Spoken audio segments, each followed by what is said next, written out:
Мынау алдарыңызда тұрған баян аспабының оң қол жақ клавиатураларының орналасу реттілігі. Жоғарғы жағында негізі жуан дыбыстардан басталады.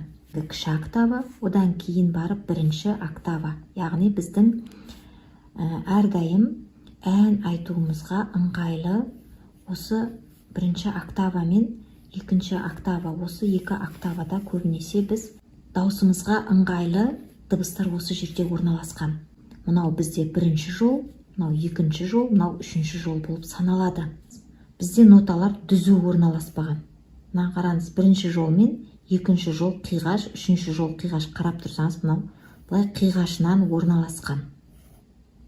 Ақ клавиатуралар бұл негізгі 7 нотаның орналасқан орны.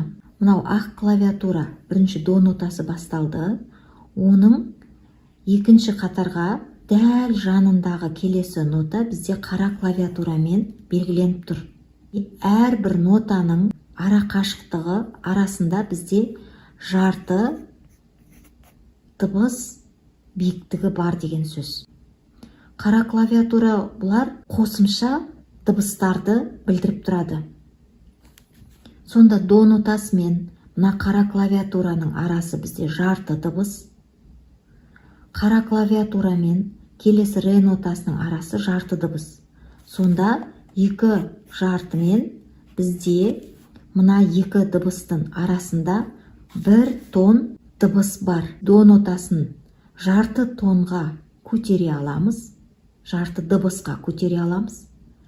Ре нотасын жарты дыбысқа түсіре аламыз. Екі нотаның арасында бізде жарты тағыда қосымша дыбыс шығара алатын клавиатура орналасып тұр.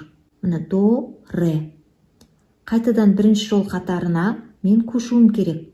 Мына қиғаш санау бойынша. Реден кейін қарасам тағыда бірінші жолда менде келесі қара клавиатура тұр. Негізгі дыбыс екінші жол қатарында тұр.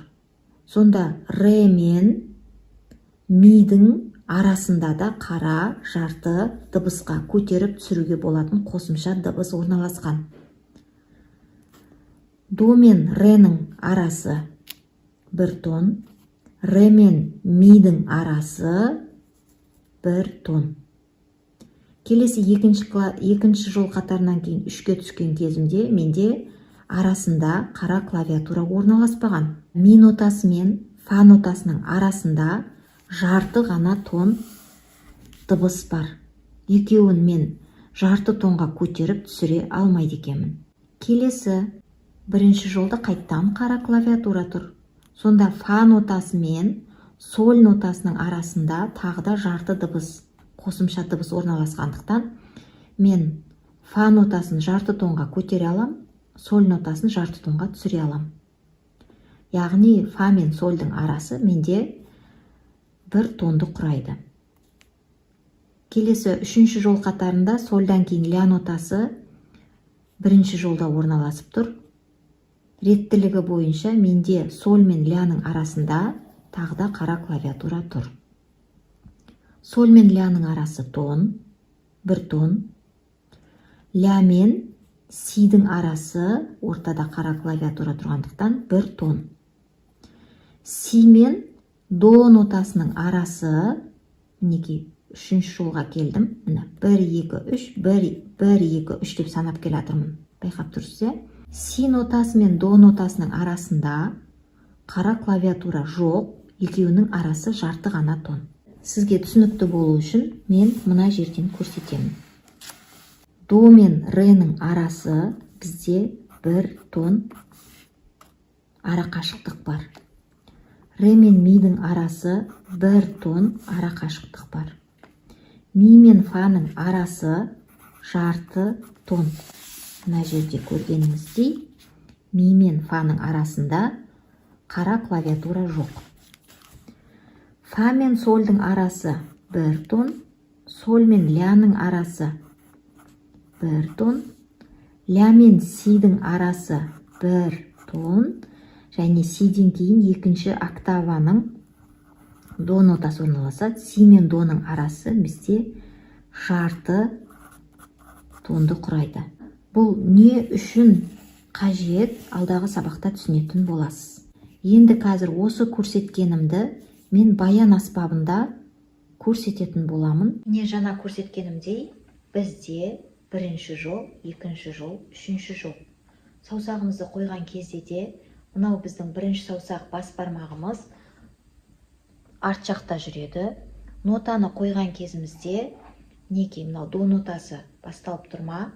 До нотасын қандай нотаны орындағанда да, мына саусақтарымызды клавиатураның үстіне былай жабыстырып ұстамаймыз. Мына саусақтың бас жағы, саусақтың подушкасы деп аталады. Осы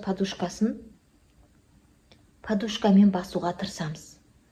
Мінекей, қолымды қарасаңыздар, қолымның ортасында бір доп ұстап тұрған сияқты ауа болады. Яғни мен бүйтіп жабыстырып тартпаймыз. Түсінікті деп ойлаймын. Енді жаңа айтып отқанымдай, міне клавиатуралар қиғаш саналып тұр. Қиғашынан. Бірінші октавадан бастап көрсетейін. Мынау бізде кіші октава, мынау бізде бірінші октава басталады. Мінекей, бірінші октавада міне до нотасы. Одан кейінгі қара тұр, одан кейін үшінші жол қатарында ре нотасы тұр. Енді қараңыз, мына до нотасын келесі қара клавиатураны бассам, жарты дыбысқа көтеріледі. Екі нотаның арасында қосымша біздің жарты дыбыс тағда дыбыс шығаруға болатын арақашықтық бар. Міне до, ре, қараны бассам, екі дыбыстың арасында тағда дыбыс шығып тұр. До нотасын жарты тонға көтере алам, немесе ре нотасын жарты тонға түсіре алам деген сөз. До, ре, келесі бізде қара клавиатура тұр, ми нотасы екінші жолда тұр. До, ре, ми, фа, сол, ля, си, до. Қарап тұрсаңыз, менің тек қана екінші, үшінші, төртінші саусақтарым ғана нотаны ойнауға рұқсат етіліп тұр. Қайтадан көрсетем.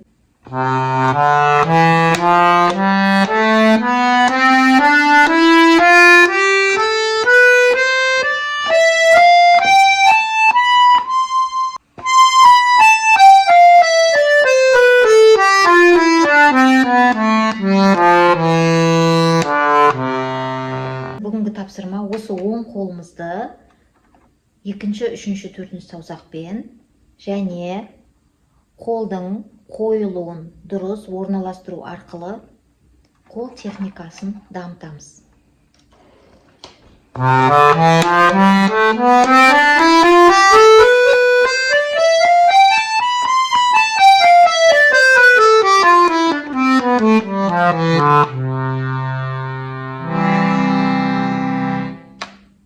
Келесі сабақта кездескенше.